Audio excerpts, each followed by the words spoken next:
All right, let's talk about electricity. We are about to completely rewire your understanding of how it works. I mean, it powers our entire world, right? But the way we all learned about it in school, that's not the whole story. Honestly, it's not even close. You know the drill. You've got a battery, some wires, a light bulb.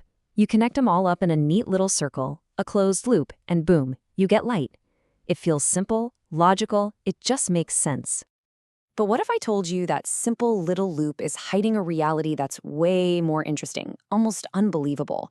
What if the real action, the real power, isn't happening inside those copper wires at all? Okay, so before we get to the mind-blowing stuff, let's just quickly recap the story we all know, the one from our high school physics textbook. This is the foundation we're all starting from.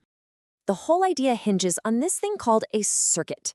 It has to be a complete, unbroken path for anything to happen. The classic analogy, which is actually pretty good, is a bike chain. As long as that chain is a complete loop, it turns the gears. But the second a link breaks, everything grinds to a halt. No loop, no flow. And of course, this flow only happens through certain things. We've got conductors, like metal, which are basically superhighways for electricity. And then you have insulators, like the rubber coating on a wire, that are like a total roadblock. They stop the flow, which, is pretty important for not getting zapped. It all seems very straightforward. But this tidy little model, this neat bike chain, it completely falls apart when you ask one very specific and very, very strange question. Okay, picture this. You've got a battery and a switch. Right next to it, just 1 meter away, is a light bulb. Simple enough, but the wires you're using are enormous. They stretch out into space, loop around, and come back, making the total circuit 1 light second long. We're talking nearly 300,000 kilometers of wire. Now, you flip the switch. How long till the light comes on? The answer is basically the time it takes light to travel that 1 meter, a couple of nanoseconds. The bulb lights up almost instantly. Which, hang on, how is that possible? Does the signal somehow just know the circuit is complete hundreds of thousands of kilometers away? This is our door to the truth. So, to even begin to understand the answer to that puzzle, we have to start by tearing down some of the biggest myths about electricity, the things we all think are true but just aren't. Let's start with the biggest one. We all have this mental picture, right? Little electrons are like tiny dump trucks. They load up on energy at the battery, drive all the way down the wire, and dump that energy at the light bulb. It's a nice image, and it's totally wrong. Here is the stone-cold fact that breaks that whole idea. The actual speed an electron moves along a wire, what's called its drift velocity, is unbelievably slow. We're talking less than 1/10 of a millimeter per second. An electron leaving the battery wouldn't get to the light bulb for hours, maybe even days. So there is absolutely no way it's the thing delivering the energy instantly. So if the electrons aren't the delivery trucks, what's happening? Well, the energy isn't carried by the electron. The electron gets its energy right where it is, locally. An electric field inside the wire gives it a push, it gets some speed, it crashes into the metal lattice and gives up that energy as heat and light. Then the field pushes it again. The energy comes from the field, not some long journey the electron took. This leads us right to the next big myth. You've definitely heard this one. It's the marbles in a tube idea, or water in a hose. You push one in this end, and one immediately pops out the other end. It seems like it explains the instant effect, but nope, it's also wrong. And here's why that marbles analogy just doesn't work. A wire is electrically neutral. For every single free-moving negative electron, there's a fixed positive ion in the metal right next to it.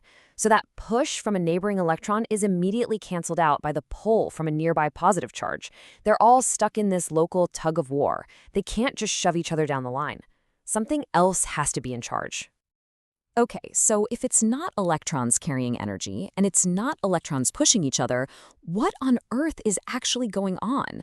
Well, this is where we get to the really beautiful, hidden reality of it all. That electric field, the thing that actually pushes the electrons, it's a team effort. It doesn't just come from the battery. The moment you flip that switch, the battery's field starts to arrange charges on the surface of the wires. A tiny excess of them here, a tiny lack of them there. And it's this pattern of surface charges that creates a perfect, uniform electric field inside the wire, telling every single electron exactly which way to go all at once. There's this absolutely perfect analogy an engineer came up with. Think of the battery as the shepherd. It gives the main command from way back. The surface charges? They're the sheepdogs, spread out all along the flock, barking and nipping to enforce the shepherd's will. And the electrons? They're just the sheep, moving exactly where their local sheepdog tells them to. So let's just put it all together. Here's how it really works. The energy is not carried inside the wire. It's carried in the electric and magnetic fields that exist in the space around the wires. These fields, they spread out at nearly the speed of light. The wires aren't carrying the energy at all. They're just acting as guide rails for the fields. And the electrons, they're just the stuff on the ground that the field interacts with to make light. Okay, I know what some of you might be thinking. That's a neat physics trick, but does this field stuff actually matter in the real world? The answer is, oh my goodness, yes. This is the secret sauce behind pretty much all of our modern technology. Let's go back to our crazy thought experiment. Why did the bulb light up instantly? Because the energy didn't have to go the long way around.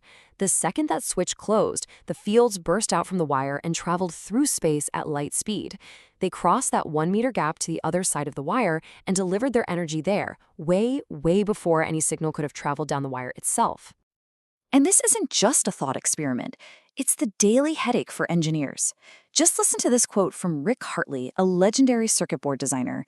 He's saying that when you're designing the guts of your phone or computer, you can't just think about wires. You have to think about managing the fields between the wires. If you don't, the energy goes haywire and your device is a brick. In fact, you use this principle every day. Wireless charging. How does it work? It's all about creating and managing magnetic and electric fields to just beam energy through the air. It's the ultimate proof of the concept. The energy is in the fields. The wires are helpful, but they're not always necessary. So what's the big takeaway here? That simple loop model, it's a convenient lie. It works for simple stuff, sure. But the real, fundamental truth of electricity is this incredible, dynamic dance of invisible fields moving through space at the ultimate speed limit of the universe. And that really leaves you with a final thought, doesn't it? We just pulled back the curtain on the invisible world that powers our modern lives. It really makes you wonder, what other invisible fields, what other fundamental forces are out there right now, shaping our reality in ways we can't even begin to imagine?